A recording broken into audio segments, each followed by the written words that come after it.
साथियों, cell division के पहले लेक्चर में हम लोगों ने बात किया था कि why cell divide, karyoplasmic index and cytoplasmic index, surface area volume ratio की बात किया था। फिर हमने सेकंड लेक्चर में बात किया था कि हमारी सेल कैसे डिवाइड होती है और डिविजनल फेज और नॉन डिविजनल फेज की हमने बात किया था। इसमें इंटरफेज की हमने बात किया था कि सबसे ज़्यादा जो है 23 घंटे की वो इंटरफेज होती है, जिसमें हमने G1, गैस और G2 फेज की बात किया था। और डिविजनल फेज में हमने बात किया था कि इसमें दो तरह की चीज़ें होती हैं, कैरियोकाइनेसिस और साइटोकाइनेसिस।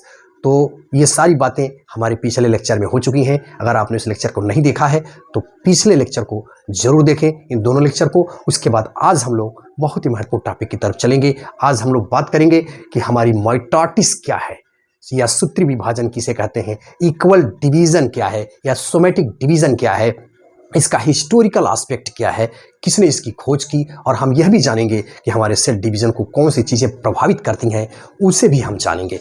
तो हम यह भी जानेंगे कि प्लांट के केस में हमारी जो सेल डिवीजन या साइटोकाइनेसिस की जो प्रक्रिया पूरी होती है वो कैसी होती है, कौन सेंट्रीपिटल होता है, कौन सेंट्रीफ्यूगल होता है। इन सारी चीज़ों के बारे में इस लेक्चर में हम लोग जानकारी प्राप्त करेंगे। तो लेक्चर के अंत तक बने रहिए। आइए हम लोग सीधे बढ़ते हैं माइटोटिक डिवीजन की तरफ।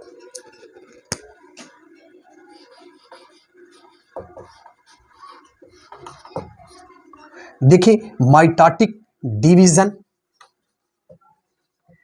इसी को हम कहेंगे somatic division. Somatic division, equational या इक्वेशनल डिवीजन, ये सारे नाम हैं। इसको हिंदी में हम कहेंगे सूत्री विभाजन। अब हम लोग देखेंगे ये सूत्री विभाजन है क्या, सूत्री विभाजन है क्या, और थोड़ी सी हिस्टोरिकल एस्पेक्ट की भी हम लोग बात करेंगे। जहाँ तक सूत्री विभाजन की खोज की बात है तो हमने प्रीवियस लेक्चर में आपको हिस्टोरिकल एस्पेक्ट के बारे में भी बताया था। इसकी खोज जो है प्लांट के केस में, प्लांट और एनिमल के केस में, दोनों में हमने बताया था। तो जहाँ तक प्लांट के केस में है, हमने आपको बताया था कि 1975 में जो है स्ट्रासबर्गर नाम के साइंटिस्ट ने, स्ट्रासबर्गर, और इसमें हमने हिस्टोरिकल एस्पेक्ट में बताया था कि स्ट्रॉबेरी एक प्लांट होता है। तो प्लांट से आप याद रखिएगा स्ट्रॉबेरी, यानी स्ट्रासबर्गर, इन्हीं के नाम में छुपा हुआ है कि प्लांट में जो है माइटोसिस की खोज जो है स्ट्रासबर्गर साहब ने 1975 में किया था। और 1979 में एनिमल के केस में फ्लेमिंग नाम के साइंटिस्ट ने किया था। फ्लेमिंग, ये बात आप याद रखिएगा।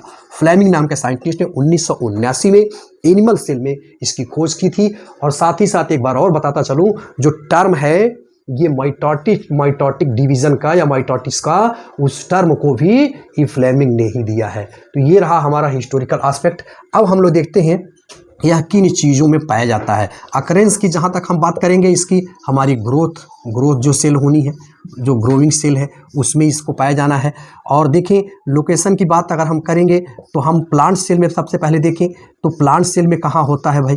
प्लांट सेल में आप देखेंगे तो एपिकल मेरिस्टेम,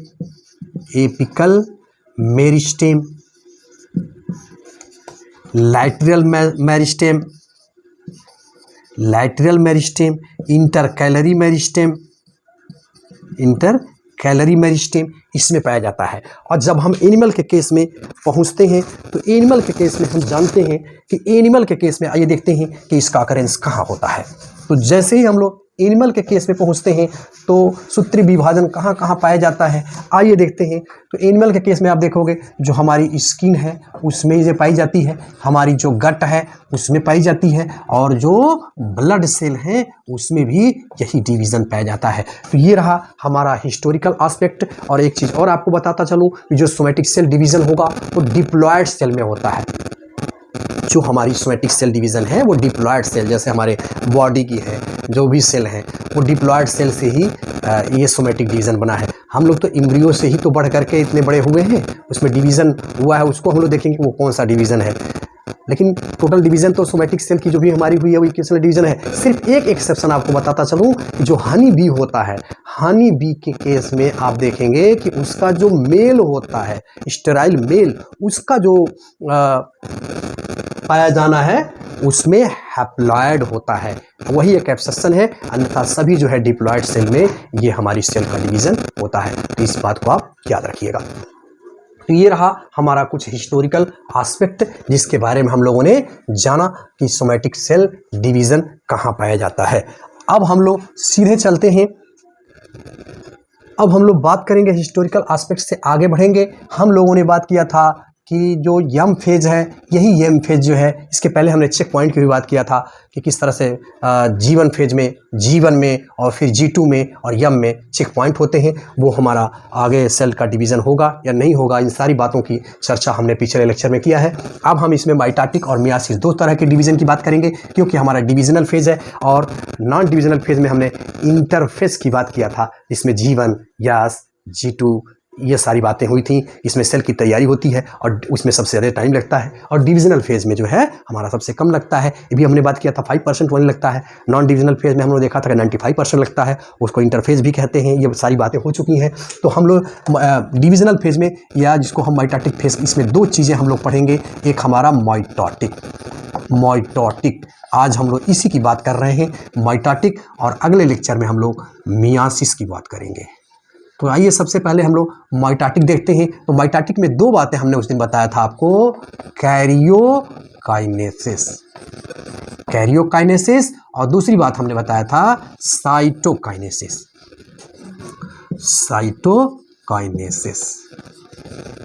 तो कैरियोकाइनेसिस और साइटोकाइनेसिस ये दो महत्वपूर्ण फेज होंगे जिसके माध्यम से हमारी सेल अब तक जो तैयारी करके आई है उसका डिवीजन होना है। तो सबसे पहले हम देखेंगे कैरियन में होता है न्यूक्लियस का डिवाइडेशन कैसे होता है, यानी न्यूक्लियस कैसे बढ़ता है, इस बात को हम लोग जानेंगे। और ये चूंकि सोमैटिक सेल है, इक्वेशनल डिवीजन है, यानी समान होना है, सूत्रीय विभाजन होना है, इसीलिए इसके पहले हम लोगों ने देखा था कि किस तरह से हमारा डीएनए जो है सिंथेसाइज हुआ है सिंथेटिक फेज में, और जाकर के G2 फेज में कैसे डबल हुआ है। उसमें हम लोगों ने ये भी देखा था कि सेंट्रियोल की बात रही, वो किस तरह से हमारा जो है सिंथेसाइज कहाँ पे उसकी सिंथेसिस हुई थी, कहाँ पे उसकी डबलिंग हुई थी। और ये भी हम लोगों ने देखा था कि प्लास्टिड और उसके प्लास्टिक का बंटवारा कहाँ हुआ था। ये सब भी चीज़ें हम लोगों ने देखा है पिछले लेक्चर में। एक बात और बताता चलूँ कि माइटोकॉन्ड्रिया का डिवाइडेशन नहीं होगा क्योंकि उसकी एनर्जी की ज़रूरत पड़ती है। तो ये रहा हमारा साइटोकाइनेसिस और कैरियोकाइनेसिस की बात। अब हम लोग देखते हैं कि ये केंद्रक का विभाजन होना है तो ये किन चरणों में होगा। इसके पहले वाले लेक्चर में हमने बात किया था कि ये 4 चरणों में, एक फेज मान लिया गया है, ऐसा कुछ है नहीं कि यही डिटरमाइंड है, यानी अध्ययन की सुविधा के लिए इसमें हम लोगों ने बात किया था। पी मत से हमने शॉर्टकट में आपको याद किया था। ये न्यूक्लियस, जो केंद्रक न्यूक्लियस नाना है, अपने बच्चों को कह रहे हैं कि पी मत, वरना परिवार का विभाजन हो जाएगा। तो पी मत से आसानी से आपको याद हो जाएगा। इस कैरियोकाइनेसिस में ये 4 फेज आएंगे, प्रोफेज, मेटाफेज, एनाफेज, टीलोफेज। तो इसको हम लोग जानेंगे, फिर हम लोग देखेंगे कि साइटोकाइनेसिस कैसे होता है। अब हम लोग सबसे पहले चलते हैं प्रोफेज की तरफ। अब हम लोग देखते हैं कि प्रोफेज में होता क्या है। देखें, इसके पहले हम लोगों ने पढ़ा है कि किस तरह से सेल की तैयारी हुई है। अब सपोज कर लीजिए ये हमारा एक सेल है और आप जान रहे हैं कि सेल के अंदर जो है न्यूक्लियस का पाया जाना होगा, केंद्रक भी होगा हमारा, और ये हमारा पोर्शन, ये हमारा साइटोप्लाज्म है और ये हमारा न्यूक्लियस है। अब होता क्या है इस सेल, ये जो केंद्रक है, अब केंद्रक के बाहर आप जानते हो कि ये इसकी सेल न्यूक्लियर मेम्ब्रेन है, ये पाई जाती है, आप जानते हो ये न्यूक्लियर मेम्ब्रेन है। यहाँ पे न्यूक्लियोलस पाया जाता है और इसके अंदर एंडोप्लाज्मिक रेटिकुलम, गाल्गी बॉडी और तमाम अपैरेटस इसके अंदर पाए जाते हैं। तो ये तो हमारी एक जनरल स्ट्रक्चर है और इसमें हम जानते हैं क्या इस प्रोफेज में होगा क्या। अब हमको देखना है प्रोफेज में। आप देखेंगे कि इसके अंदर यहाँ पे एस्टर का फॉर्मेशन होगा, यानी यहाँ पे देखें ये जो हमारा सेंट्रोसोम या सेंट्रियोल होता है, ये एनिमल के केस में होता है, प्लांट के केस में नहीं है। ये इसका बनना होगा, इसके बारे में हम लोग बात करेंगे इस प्रोफेज के अंदर, और इससे स्पिंडल फाइबर कैसे निकलेंगे। और ये हमारा जो क्रोमोसोम है जो काफ़ी उलझा हुआ है, ये जो क्रोमेटिन थ्रेड है, इनका क्या होगा। तो एक जनरल सा स्ट्रक्चर है। प्रोफेज में देखिए क्या क्या घटनाएं घटित होती हैं। सबसे पहले इसको हम जानते हैं। सबसे पहली बात, जो इवेंट इसके अंदर प्रोफेज के अंदर घटित होता है ये क्या होता, और अब ये भी जान लीजिए कि प्रोफेज जो है इस डिविजनल फेज की सबसे लॉन्गेस्ट फेज है, सबसे लार्जेस्ट फेज यही है, और सबसे शॉर्टेस्ट पूछता है तो वह एनाफेज है, यह याद रखिएगा। अब हम लोग प्रोफेज की तरफ चलते हैं। इसमें इवेंट क्या होगा भाई, सबसे पहले क्या होगा, जो क्रोमैटिन थ्रेड हैं ये किसमें बदल जाएंगे, क्रोमोजोम में बदल जाएंगे, क्रोमोजोम बनेंगे, ये पहली घटना। ठीक, दूसरा देखिए क्या होगा, ये डीजेनरेशन होगा, डीजेनरेशन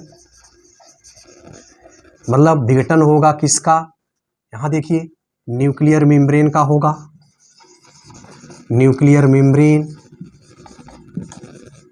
एंड न्यूक्लियोलस, इसका डीजेनरेशन होगा यहां से। फिर तीसरी घटना इस प्रोफेज के अंदर क्या होगी भाई, ये स्पिंडल यानी जो सेंट्रोसोम है, सेंट्रोसोम जो है ये रन टुवर्ड्स पोल, ये पोल की ओर जाएंगे, ये सेंट्रोसोम क्या है थोड़ा सा यहाँ बताता हूँ। जैसे देखें ये हमारा एक सेंट्रियोल है सिंगल, ठीक है, और जैसे ही ये आगे जाएगा तो ये इसके अंदर ये सेंट्रोसोम हम इसको कहेंगे, सेंट्रोसोम हो गया, और इससे ट्यूबुलिन नाम के प्रोटीन यानी फाइबर निकलेंगे, इसीलिए इसको हम लोग एस्टर जैसा दिखता है, इसको हम एस्टर कहते हैं। तो ये दिखेगा, तो ये अब ये एस्टर जो बनेंगे इसी से हमारा इसमें स्पिंडल फाइबर होगा, स्पिंडल फाइबर की बात हम करेंगे। तो ये क्या होगा, ये सेंट्रोसोम जो है अब बनने लगते हैं और धीरे धीरे ये पेरीफेरी की तरफ चलते चले जाते हैं। तो इस स्टेज में हम क्या देख रहे हैं कि हमारा जो क्रोमैटिन है, क्रोमैटिन जो थ्रेड है वो क्या कर रहे हैं, अब धीरे धीरे वो जो काफ़ी आपस में उलझे हुए हैं वो धीरे धीरे खुलना शुरू होंगे, यानी थोड़ा सा मोटा होने शुरू होंगे, विजिबिलिटी आएगी। पहली घटना इसके अंदर होगी, ये जो हमारा न्यूक्लियर के जो न्यूक्लियोलस है ये धीरे धीरे, क्योंकि प्रोटीन सिंथेसिस में रोल प्ले करेगा, न्यूक्लियोलस जो है यहाँ धीरे धीरे गायब होगा। ये जो हमारा न्यूक्लियर मेम्ब्रेन है इसका डिसइंटीग्रेशन होगा, ताकि इसके अंदर जो स्पिंडल फाइबर जो बने वो इसको आसानी से पकड़ सके, ये बात इसके अंदर होगी। तो इसमें हम देख रहे हैं तमाम घटनाएं हो रही हैं। अब हम एक बात और आपको यहाँ बताते चलें कि यहाँ देख रहे हैं कि ये जो हमारा स्पिंडल ये जो यहाँ से एस्टर जैसी संरचना ऊपर बनेंगी, और ये कुछ जो है नीचे इसको आएंगी और इधर आएंगी, और कुछ जो है इसके पास तक पहुँचेंगे। अभी इसको हम लोग देखते हैं कि हमारा काइनेटोकोर क्या है और कैसे ये इसको ऊपर की तरफ खींचता है। तो ये सारी घटनाएं इस प्रोफेज के अंदर होंगी। तो ये बात आप ध्यान रखिएगा कि इस प्रोफेज के अंदर क्या हो रहा है भाई, क्रोमैटिन जो थ्रेड है वो क्रोमोसोम में बदल रहे हैं, डिजनरेशन ऑफ न्यूक्लियर मेम्ब्रेन और न्यूक्लियोलस का डिजनरेशन हो रहा है, सेंट्रोसोम जो है ये रन कर रहे हैं, एक ऊपर इस ध्रुव की ओर और एक इस ध्रुव की ओर।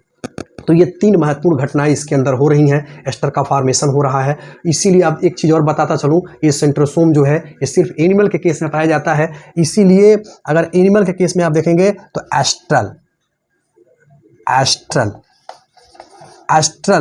एनिमल के केस में एस्ट्रल कहा जाता है। और इसी को आप देख रहे हैं चूँकि दो हैं, तो जब डुअल लाइफ होती है, जैसे मेढक की होती है, पानी में भी रहता है और स्थल पे भी रहता है, तो एम्फीबिया कहते हैं। इसीलिए एक और इसका नाम देते हैं एम्फी एस्ट्रल, भी याद रखिएगा, एम्फी एस्ट्रल भी इसको कहते हैं, ठीक है। और प्लांट में चूँकि ये सेंट्रोसोम नहीं पाए जाते हैं तो उसको एन एस्ट्रल भी कहते हैं, ये भी याद रखिएगा, एन एस्ट्रल।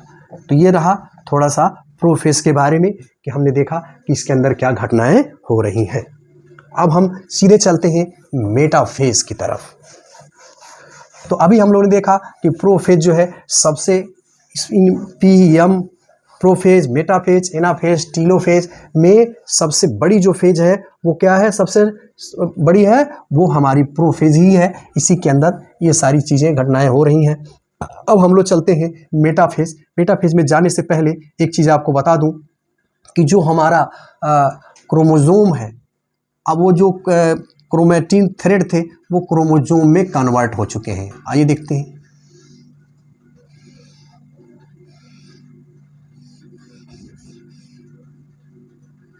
अब देखिए होगा क्या, तो सपोज कर लीजिए ये हमारे क्रोमोसोम है। अब इस पे क्या होगा, कुछ चीज़ें आप ध्यान दीजिएगा। यहाँ पे इस क्रोमोसोम एक इसकी सूरत बना रहा हूँ मैं। यहाँ पे एक डिस्क लाइक संरचना इधर भी पाई जाती है और एक डिस्क लाइक संरचना इधर भी पाई जाती है। इसको हम कहते हैं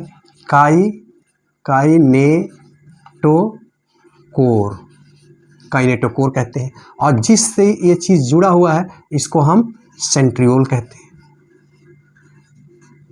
सेंटर से जुड़ा हुआ है। ये आप देख रहे हैं ये क्रोमैटिड हो गई, ये दोनों, इसको क्रोमैटिड कहेंगे, क्रोमैटिड। और चूंकि ये साथ में है, एक इधर है एक इधर है, इसीलिए इसको एक और नाम देते हैं सिस्टर क्रोमैटिड, सिस्टर क्रोमैटिड। तो एक तो ये जनरल संरचना है, हम देख रहे हैं कि एक काइनेटोकोर जो है इसी पे आकर के एस्टर हमारे लगेंगे और इसको पकड़ करके ऊपर की तरफ खींचेंगे। अभी हम लोग देखते हैं क्या होता है। और ये सेंट्रियोल जो है इसको बांधे हुए हैं और ये कैसे खुलेगा अभी इसकी हम लोग देखते हैं। तो ये रहा हमारा प्रोफेज के अंदर, और एक जनरल सी स्ट्रक्चर हमने बताया आपको कि ये हमारा जो क्रोमोसोम है इस तरह से एक जनरल सा स्ट्रक्चर दिखता है। अब हम लोग आगे की तरफ बढ़ेंगे, ये देखेंगे कि मेटाफेज में होता क्या है।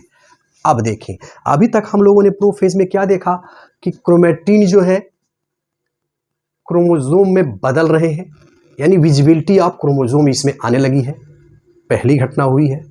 दूसरा हम लोग देख रहे हैं कि न्यूक्लियर मेम्ब्रेन जो मेम्ब्रेन है न्यूक्लियस का वो गायब हो रहा है, न्यूक्लियोलस गायब हो रहा है, स्पिंडल फाइबर बन रहे हैं। तो ये सारी घटनाएं हो रही हैं और विजिबिलिटी ऑफ क्रोमोसोम इसमें दिखना शुरू हो गई है। अब हम लोग मेटाफेज में जैसे ही पहुंचते हैं तो देखिए मेटा से क्या याद रखिएगा, इसको मैं शार्ट में आपको बताता हूं। मेटा देखिए,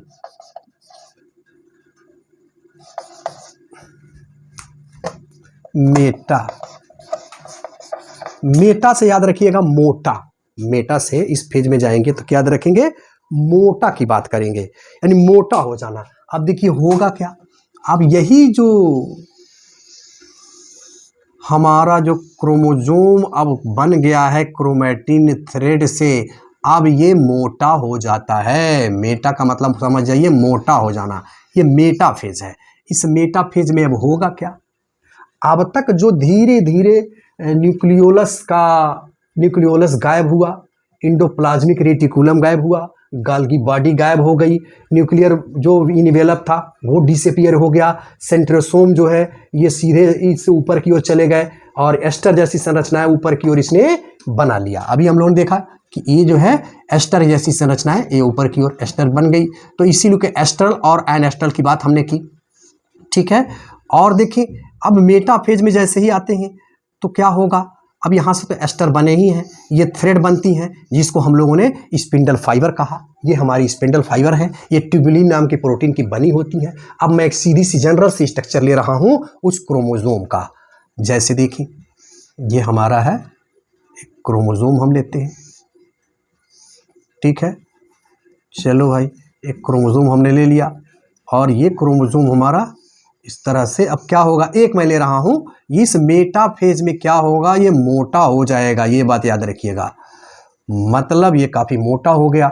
यहां मैंने बता ही दिया आपको कि यहां पे क्या है, काइनेटोकोर लगे हुए हैं, ठीक। और ये एक ही मैं ले रहा हूं ताकि आसानी से इसको समझा जा सके, क्योंकि अब क्या हुआ है, जो न्यूक्लियर मेम्ब्रेन है वो गायब हो गई है। अब गायब हो जाने से क्या है, जो क्रोमोसोम है वो सीधे अब साइटोप्लाज्म में आ गए, साइटोप्लाज्म के कांटेक्ट में आ गए, और ये जो एस्टर्स है ऊपर की तरफ वो चलने लगे, आगे की तरफ पहुंच गए।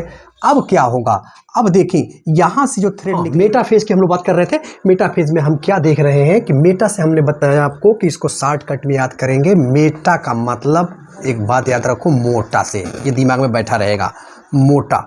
अब क्या होगा, जो क्रोमोसोम बने हुए हैं प्रोफेज के अंदर, जिनकी विजिबिलिटी थोड़ा सा आप दिखने लगी है और उसमें हम लोगों ने देखा है कि किस तरह से सेंट्रियोल जो है किनारे की तरफ चल गए हैं। जब मेटाफेज में आते हैं तो ये सेंट्रियोल जो है दोनों ध्रुवों पे पहुंच जाते हैं और ये जो हमारा जो क्रोमोसोम है, सपोज कर लीजिए ये जो हमारा क्रोमोसोम है इससे जो क्रोमेटोफोर लगे हुए हैं और सेंट्रोमियर ये बीच में है, अब क्या होगा, ये जो स्पिंडल फाइबर हैं आकर के इससे अटैच होने लगते हैं। अब ये कहाँ अटैच होगा, मैंने एक बनाया है समझने के लिए, ऐसे ही ये तमाम चीज़ें होती हैं, वैसे यहाँ भी होती है, ये आकर के ये लग जाते हैं, इसी इधर भी होता है, हमने एक समझने के लिए इसको बनाया है। तो इस तरह से आप देखते हैं कि ये एस्टर फाइबर जो है आकर के इनसे लग जाते हैं, ये आके इससे जुड़ते चले जाते हैं। अब इसके अंदर मेटाफेज के अंदर होता क्या है, मेटा से याद रखेंगे मोटा फेज। अभी तक हमने क्या देखा कि जो न्यूक्लियर मेम्ब्रेन का जो डिसअपीयरेंस हो रहा था वहाँ पे, अब यहाँ जाकर के मेटाफेज में वो न्यूक्लियर जो मेम्ब्रेन है वो बिल्कुल डिसअपीयर हो चुकी है, बिल्कुल चली गई है। और इसके साथ ही साथ जो गाल्गी जो बॉडी थी या ER था, एंडोप्लाज्मिक रेटिकुलम था, न्यूक्लियोलस था, ये सब भी गायब हो गए हैं और क्रोमैटिन थ्रेड का क्रोमोसोम में फुल्ली कन्वर्जन हो चुका है। यह एक ऐसा स्टेज है कि मोटा सा, याद रखिएगा कोई चीज़ मोटी होती है तो बिल्कुल दिखाई देती है, तो वैसे ही जब यहाँ हम पहुँचते हैं तो केंद्रक ये जो हमारा क्रोमोसोम है काफ़ी मोटे हो जाते हैं। ये बात दिमाग में बैठा लीजिए कि बिल्कुल मोटे हो जाते हैं, इसीलिए कहा जाता है यह स्टेज जो है शॉर्टेस्ट एंड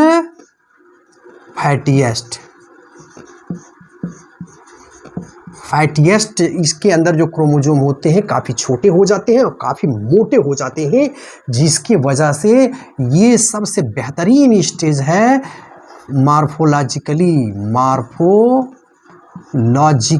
लॉजिकली क्रोमोसोम को अगर देखना हो तो सबसे बेहतरीन स्टेज यही है कि पूछता है कि किस स्टेज में सबसे बेहतरीन जो है ढंग से हम क्रोमोसोम के शेप के साइज को, नंबर को किस स्टेज में देख पाएंगे। तो यही वो स्टेज है जिसमें शॉर्टेस्ट हो जाते हैं, काफ़ी छोटे हो जाते हैं और काफ़ी मोटे भी हो जाते हैं, जिससे बड़ी विजिबिलिटी जो है आ जाती है इस स्टेज में। एक दो बात।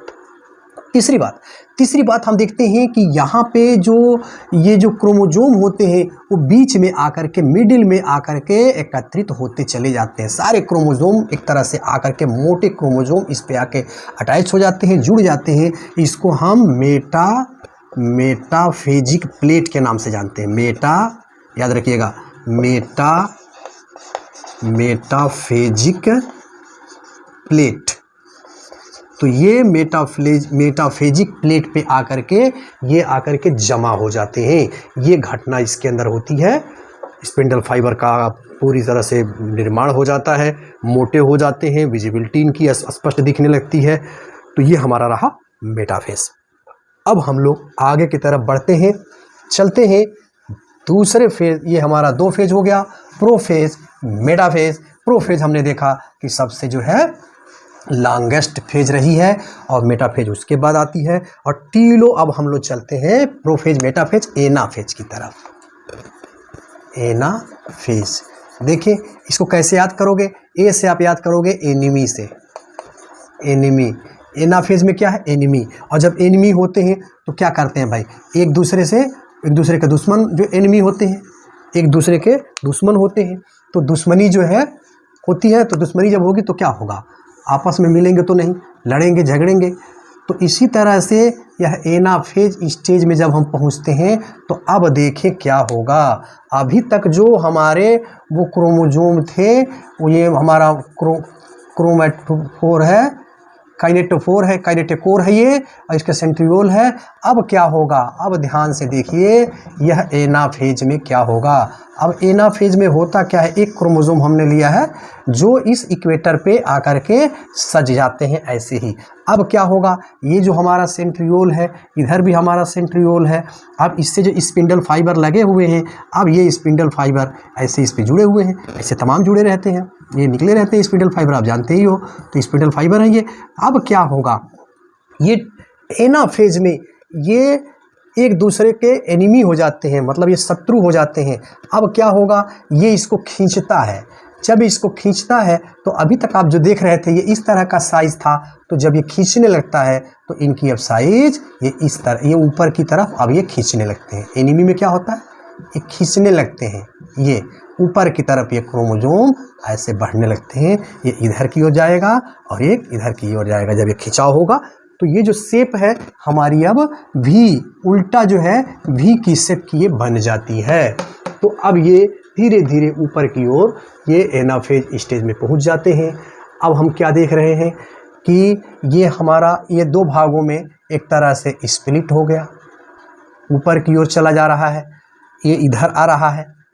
तो एनाफेज में ये घटनाएं होती हैं कि जो सिस्टर क्रोमेटिड होती हैं वो सेंट्रोमियर से टूट जाती हैं और काइनेटोकोर के माध्यम से ये स्पिंडल फाइबर अपने अपने ध्रुवों की ओर इसको खींच करके लेकर के चले जाते हैं। तो ये हमारी है एनाफेज की कहानी, इसे आप ध्यान में रखिएगा। अब ये हमारा रहा प्रोफेज, मेटाफेज, एनाफेज। और एनाफेज जो है मैंने बताया शुरू में कि प्रोफेज, मेटाफेज, एनाफेज ये सबसे शॉर्टेस्ट फेज है। शॉर्टेस्ट याद रखिएगा, शॉर्टेस्ट फेज है ये एनाफेज, ये लॉन्गेस्ट थी प्रोफेज, उसके बाद मेटाफेज थी, उसके बाद से एनाफेज है। अब हम लोग चलेंगे टीलोफेज की तरफ। तो हमारे समझ से ये प्रोफेज, मेटाफेज में आप समझ गए।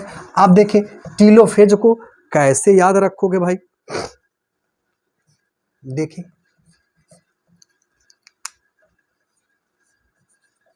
टीलोफेज। तो अभी आपने देखा कि मेटाफेज में प्रोफेज, मेटाफेज, एनाफेज में क्या हुआ, जो क्रोमेटिन वो जो सेंट्रोमियर से जुड़े हुए थे क्रोमोसोम, वो काइनेटोकोर के माध्यम से फाइबर ने उनको खींच लिया। जैसे ये था अभी हम लोगों ने देखा, ये खींच लिया था यहाँ के सेंट्रियोल ने और यहाँ के सेंट्रियोल ने। अब ये जो है सीधे अब ऐसे ये वी टाइप, उल्टा ये वी टाइप ये खींचते चले जा रहे हैं, इधर की ओर खींच गए अभी हम लोगों ने देखा। और एक इधर जो है, इधर के स्पिंडल फाइबर ने ये इनको इधर से खींच लिया। तो हम क्या देख रहे हैं कि ये अपने अपने काइनेटोकोर के माध्यम से ये खींचते चले जा रहे हैं। तो ये ध्रुवों की ओर जब खींचते चले जाते हैं तो ये हम लोगों ने देखा था कि टोटली जो है ध्रुवों की ओर खींच लिए गए। और ये आगे जा करके अब क्या होगा टीलोफेज में, टीलोफेज को याद रखिएगा, शॉर्टकट में बताता हूँ मैं। टीलो का मतलब होता है, इसको याद रखिएगा, टर्मिनल, इसको हम टर्मिनल फेज भी कहते हैं, टर्मिनल। अब यहाँ जो है ये समाप्ति होगी, टर्मिनल फेज के नाम से भी होती है। और सिंपली याद करने के लिए टेक्निक में बताता हूँ, टीयर फेज याद रखिएगा। टीयर का मतलब होता है फाड़ देना। तो यहाँ पे हम क्या देख रहे हैं, अब तक जो मेटाफेज में ये इक्वेटर पे जो सज गए थे, अब यहाँ से इक्वेटर से ये खींच लिए गए ऊपर की ओर और इधर से खींच दिया गया। तो जब ऐसे लटकेगा तो इसकी जो आर्म है वो क्या होगी, trailing behind the centromere, centromere के वो ऊपर की तरफ खींच रहा है और इसकी भुजाएं जो है ऐसे खींचती चली जा रही हैं। तो टेलिंग बिहाइंड सेंट्रोमियर ये भी है। तो टर्मिनल में अब क्या होगा, टीलोफेज में आप ध्यान दीजिए। अब यहाँ पे क्या होगा, यहाँ पे होता ये है कि इसको हम प्रोफेज का रिवर्स भी, प्रोफेज, जो प्रोफेज में हम लोगों ने देखा था कि प्रोफेज में क्या हुआ था, प्रोफेज में ये हुआ था कि जो क्रोमेटिन थ्रेड थे वो क्रोमोसोम में कन्वर्ट हुए थे, न्यूक्लियर मेम्ब्रेन गायब हो गई थी, और जो न्यूक्लियस था वो गायब हो गया था, इंडोप्लाज्मिक रेटिकुलम गायब हो गया था। अब क्या होगा, इस फेज में, टीलोफेज में आकर के ये क्या होंगे, अब ये जो ये हमारे क्रोमोसोम है ये ऊपर की तरफ जा कर के ये सेंट्रोमियर से ये सज जाएंगे। ये अब यहाँ चले आए, चलो भाई, अब यहाँ देख रहे हैं हम, यहाँ आ गए सेंट्रोमियर से।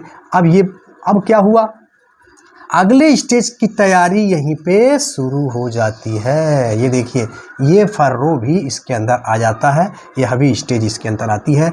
और यहाँ पे जैसे ही टीलोफेज में हम पहुँचते हैं तो फ्रेफेज का उल्टा होता है, यानी जो हमारा न्यूक्लियस था वो भी अब वापस न्यूक्लियोलस वापस आने लगता है, इंडोप्लाज्मिक रेटिकुलम, गाल्गी बॉडी, ये सारी चीज़ें आने लगती हैं। और ये पुनः जो है इसका उल्टा है, यानी प्रोफेज का एक तरह से समझें, लेकिन हर तरह से उल्टा नहीं है। इसमें क्या हो रहा है, अब ये क्रोमेटिन जो क्रोमोसोम बन गए हैं, अब ये धीरे धीरे फिर से इनका जो डीकंडेंसेशन होगा। अब याद रखिएगा इसमें डीकंडेंसेशन, डीकंडेंसेशन। अब तक उसमें क्या हुआ था, क्रोमेटिन थ्रेड कंडेंसेशन हुआ था तो क्रोमोसोम में बदले थे। अब ये क्रोमोसोम जो बन गए हैं, अब इनका डीकंडेंसेशन होगा, यानी पुनः जो है ये क्रोमेटिन बनेंगे अब हम लोग ये देख रहे हैं कि ये हमारी 4 बातें यानी प्रोफेज, मेटाफेज, एनाफेज और टीलोफेज की कहानी कैरियोकाइनेसिस की समाप्त हुई। अब जब कैरियोकाइनेसिस की कहानी समाप्त होती है, अब हमारी शुरू होती है साइटोकाइनेसिस। अब आइए देखते हैं साइटोकाइनेसिस में क्या होता है भाई। अब देखिए, जब साइटोकाइनेसिस में होता है, कैरियोकाइनेसिस की सब प्रक्रिया जैसे ही संपन्न होती है, अब हमारी शुरू होगी साइटोकाइनेसिस।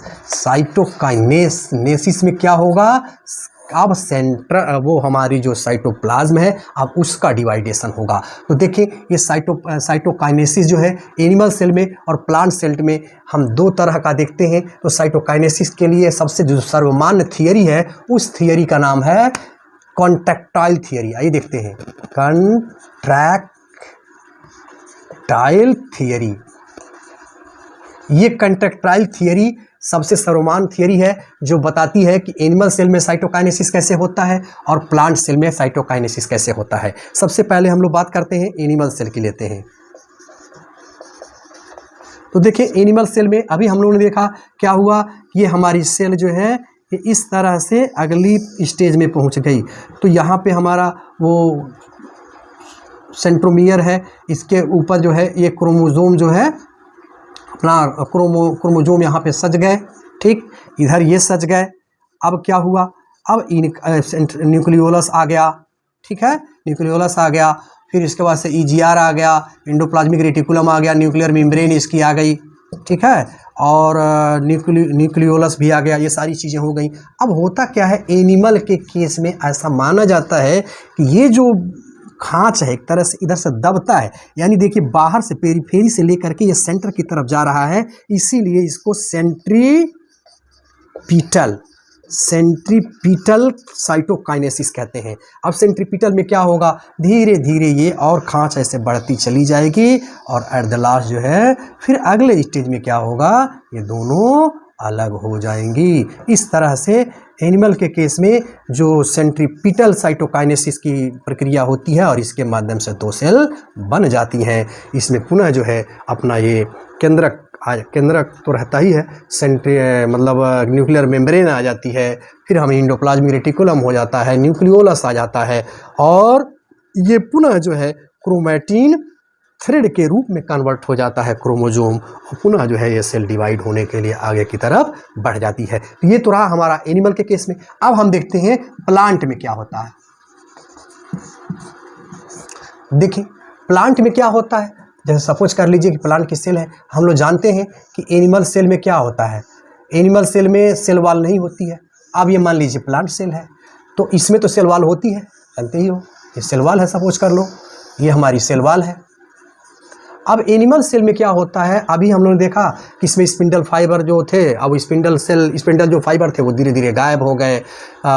फिर हमारा वो जा कर के क्रोमोजोम जो है डीकंडेंसेशन होकर के क्रोमैटिन थ्रेड में बदल गया। इस तरह 2 सेल में बढ़ गई एनिमल सेल। इसी तरह से प्लांट सेल कैसे बदलती है और इसमें किस तरह का पाया जाता है उसको देखते हैं। देखिए, प्लांट सेल में क्या होता है, ये सेल वाल पाई जाती है, ये हम लोग जानते हैं, और ये प्लाज्मा मेम्ब्रेन है, और मान लीजिए एक सेल इसमें हो गई, सपोज कर लीजिए प्लांट सेल है, इसके अंदर मान लीजिए न्यूक्लियस है, न्यूक्लियोलस है, एंडोप्लाज्मिक रेटिकुलम है, न्यूक्लियर मेम्ब्रेन है, ये सारी चीज़ें आ गई हैं। अब प्लांट में जो विभाजन होता है, आप देखेंगे कि ये जो अभी हम लोगों ने जो स्पिंडल फाइबर की बात की, जब धीरे धीरे उसको कुछ काम तो था अलग ही करना, उसको बांटना ही था, सेल को बढ़ गई।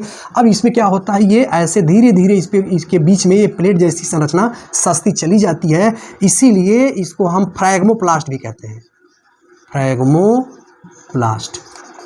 और ये क्या करता है, ये आगे चल करके लैमिला में यानी मिडिल लैमिला, ये लैमिला में कन्वर्ट हो जाती है, और ये क्या होता है, कैल्शियम पैक्टेट होता है, कैल्शियम पैक्टेट।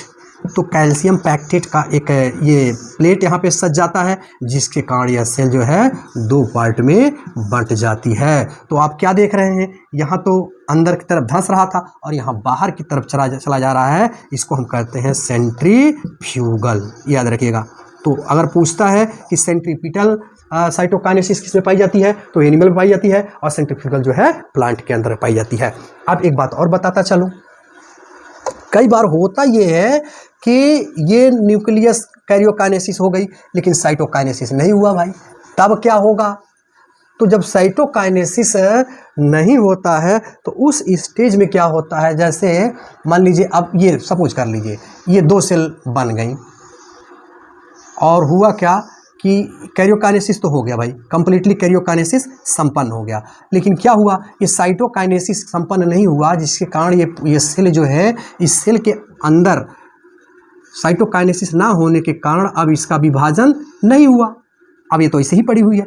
अब इसमें न्यूक्लियस जो है मान लीजिए जो भी चीज़ें हैं अब केंद्रक इसके अंदर ज़्यादा हो गए, तो ज़्यादा हो जाएगा तो क्या होगा, इसको हम सिनसाइटियम भी कहते हैं, याद रखिएगा सिनसाइटियम। तो ये सिनसाइटियम की कंडीशन कहाँ देखते हैं हम, जैसे कोकोनट जो हम लोग पानी पीते हैं उसके अंदर ये सिनसाइटियम यानी ये साइटोप्लाज्म का डिवाइडेशन नहीं होता, साइटोप्लाज्म कंप्लीट नहीं होता है और न्यूक्लियस काफ़ी मात्रा में बढ़ जाता है। तो ये कोकोनट इसका उदाहरण है सिनसाइटियम का। तो हमारे समझ सी बातें आपके समझ में आ गई। तो ये रहा हमारा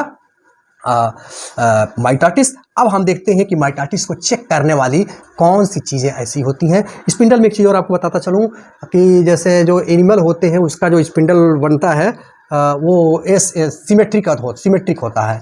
सिमेट्रिक याद रखिएगा, कई बार ये पूछा गया है क्वेश्चन, सिमेट्रिक। और जैसे प्लांट सेल में होता है तो एसिमेट्रिक होता है, एसिमेट्रिक। क्योंकि ऐसे प्लांट सेल है, सपोज कर लीजिए तो यहाँ गाल्गी अपरेटस वैक्यूल आ गए, तो वैक्यूल आ गए तो अब इनका बंटवारा जो है दूसरे तरह का हो जाएगा, इक्वल डिवाइडेशन तो होगा नहीं सेंट्रियोल का। तो ये चीज़ें हैं। इसी तरह से ये जो सेंट्रियोल है मतलब इसके नाम रखा गया है जैसे मेटासेंट्रिक, याद रखिएगा मेटासेंट्रिक, सब मेटासेंट्रिक, टीलोसेंट्रिक, ये सब चीज़ें हैं। मेटासेंट्रिक, सब मेटासेंट्रिक, सेंट्रिक, ये भी याद रखिएगा, और टीलोसेंट्रिक। तो इनके शेप अलग अलग होते हैं। जैसे टी को आप देखोगे तो आई जैसा ये शेप दिखेगा, तो मेटा का मतलब ऐसे बीच में रहेगा, ये ऐसे। ये मान लीजिए इधर सेम है, बीच में है। कई बार ये यहाँ पे सेंट्रियोल हो गया, ये थोड़ी सी ये रह गई तो ये है, और टेल में आ गया तो इसके आधार पर भी ये इसको बांटा गया है। तो इसको थोड़ा सा ध्यान दीजिएगा। अब हम आगे बढ़ते हैं, देखते हैं कि कौन सी ऐसी चीज़ें हैं जो इस सेल डिवीज़न को प्रभावित करती हैं, यानी चेक करने की क्षमता रखती हैं। तो आइए देखते हैं। सबसे पहले हम लोग बात करेंगे एजिडस। ये क्या करता है, ये प्रोफेज की प्रक्रिया को चेकअप करता है, प्रोफेज को सही ढंग से। एजिडस ये प्रोफेज को सही ढंग से नहीं आने देता है। और फिर इसी तरह से कोल्चिसिन आप नाम सुने होंगे, सबसे महत्वपूर्ण है कोल्चिसिन। कोल्चिसिन, ये कोल्चिसिन जो है, ये जो है सेल डिवीज़न की, जो सेल डिवीज़न की प्रोसेस है उसको चेक करता है। ये पॉइजन है भाई, सेल डिवीज़न के प्रोसेस को चेक करता है कोल्चिसिन। तो इसकी वजह से कंप्लीट नहीं हो पाती है।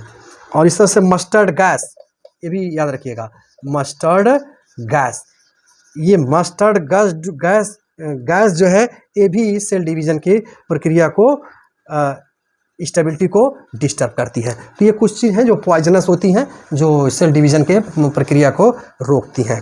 अब हम इसका सिग्निफिकेंस देख लेते हैं, सिग्निफिकेंस ऑफ माइटाटिस।